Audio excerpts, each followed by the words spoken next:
Howdy folks, my name's Christian and welcome to Bullish on Farming. Today just visiting the group. We got the calves weaned on this side and we got the mums that we've been holding in here for a temporary time period in their paddock, ready to move off to fresh field where we're gonna be bale grazing them. Woo! Yeah! Come on cow! As per usual, I'm gonna call the girls over, let them come as a group. Yeah, come on mamas. And last time I made a video, folks, I said I was going to do this for 3 days. That was on the Friday. Today is Monday, October 7th. Come on mamas, let's go. Yeah, yeah. And well, it's been 5 days. So you know, the balling has calmed down. They're going at it now because I'm calling, but you know, we just decided let's move them on Monday, keep them in here through the weekend. We still heard some bawling on Friday and thought, let them be close together, it's fine. And so the idea is to get these girls moving and grooving. And I realized I didn't have this gate up. And that's not really what we want. So I'm gonna get this gate up here. Would have had this prepped before the video, but like I say folks, this is all off the cuff. I'm just a farmer with the camera, and I'm not really into editing and stuff. I like ranching, and so that's what we're going to be doing.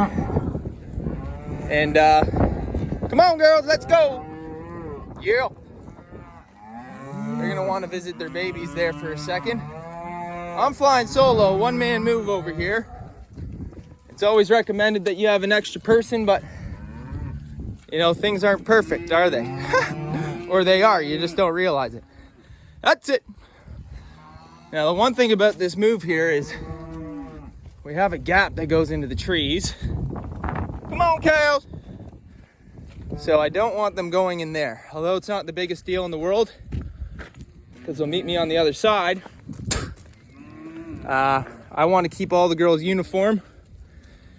And you can see they just keep walking by. Some of them eating some fresh grass since they've just been on hay. And these girls been acting up. They're used to getting fresh, healthy servings of fresh pasture every day. And, well, when they go to hay, you can notice how their mood changes a bit, how they bawl at you asking for fresh grass. And so up there, I just have my quad blocking them. It's not going to stop all of them. But I just want to wait patiently here because I know some calves or some cows will likely try and come, and that's where we have the pigs right now, folks. So I'm trying to avoid any commotion whatsoever. Hutsy, let's go, yep. Hutsy, let's go, yep. And that's a fair enough amount of the group for me to start moving and grooving. For those of you who don't like motion with the camera, please look away. You know, some people say the shaking, the refocusing. Look, we're in real time here. And I hope that you can appreciate that. And so I'll catch up with the girls here.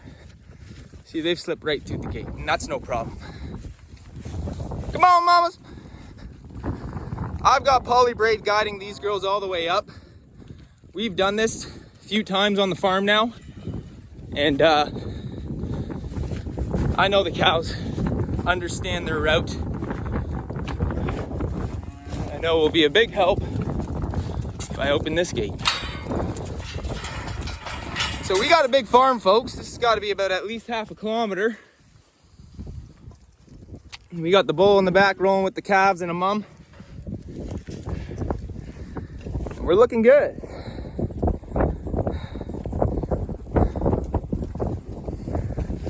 Good enough for me to hop on my side-by-side and move with the mob. That's it, mamas.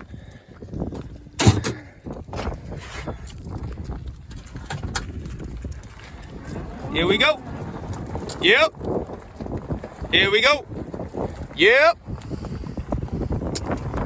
And so what you're looking at here was a red fight field this year. It's going to be included as pasture next year. That's another 8 or 9 acres, which we're happy about. This was a hay field that we grazed, and we were off of that more than a month ago. That'll be almost a month and a half now. And you can see the group behind us, they're moving. When I move cattle, I want to keep them walking, folks. I don't want them running. I want them to be able to think for themselves. And you can see someone's planted trees here. I have a high tensile wire that I thought I wouldn't have to put up a poly braid again. Although it's going to be really pretty when these trees grow out, I got to put a poly braid on because the cattle will just beat the crap out of those. They walk by them. And what you do for your farm, right? So as you can see, everyone's just trotting, moving slowly. We got a pretty hard right turn up there that I kind of use a gradual bend with the posts and poly braid to keep things smooth. Corners you want to keep rounded, folks. You don't want them making sharp turns as much as you can avoid it. And so I got a couple of those wire maneuvers. As you can see, as the girls get cooking, I slow up a bit. And with some mamas leading, they should be good conscious of that wire. It's usually calves that'll blow right through it.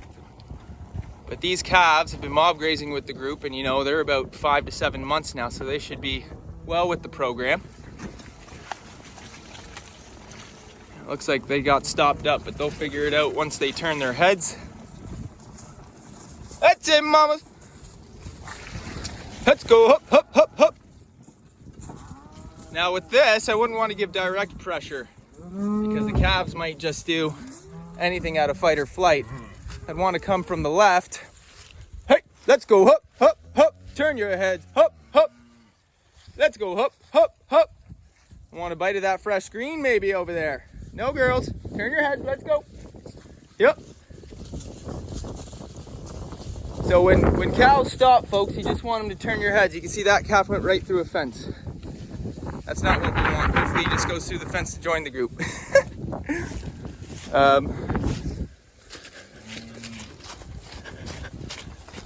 And you know, this is where multiple people comes in handy, folks, because calves are always a gamble. Let's get you with the group, Bubba. Let's get you with the group. There it is. Good thing about cows going through fences is you can get them back. Cows, not so easy. You gotta cut a wire, drop a fence, do something. Sometimes they'll just jump the wire. But also another benefit, or a curse, I don't know, is I didn't make these fences hot. And I'm a big advocate for always keeping your fences hot. But to get these fences hot, I gotta bring out the whole solar kit. And like I say, folks, these cattle are so trained to wire that, you know, even you can see with that little hiccup there, no big deal. And so we got a nice little checkpoint with some grass here that the cattle graze through the year. And everywhere that they're walking now has been a route that they've done numerous times. So it's just a walk in the park, really. That's the beauty about moving your cattle daily and working with them daily, is when you got to do a big move like this, it's part of the program. It's not an occasional event where the cattle all of a sudden start to feel like something's different on the farm. This is well within our program and makes your cattle handling so much better. But you can't avoid horseplay, can you? Getting into the bush there. I had a tree that had fallen on the fence and I had come out with the saw. And these girls want scratchies. And you see how those girls are cooking up there? That's not what we want. But that's where someone in the front holds them up, slows them down. And right now I'm just crossing my fingers. But I got great confidence because, like I say, we've done this many times. And so don't let this be something that you should try at home just because you see it here, folks, okay?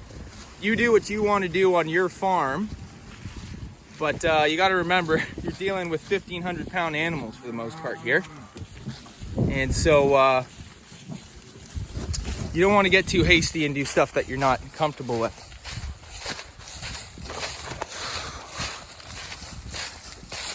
But we do it for the love of the game here, baby. We do it for the thrill. My passion is cattle, and part of that probably comes from working with such a large animal. And, you know, managing them with love and compassion, but still a tough love with your stance. And it looks like we did well. All turning out to that nice high and dry field that I talk about. Today is November 7th. I think I may have said October earlier. It's November 7th. And, you know, November is known for bringing in the rain. And so this high and dry field will be a good place for us until things freeze over and our water lines won't be able to bring water up. This field, it's got about a day or two of feed for these girls. And I say just feed. This field we do overgraze, but we lay out a crap ton of carbon on it.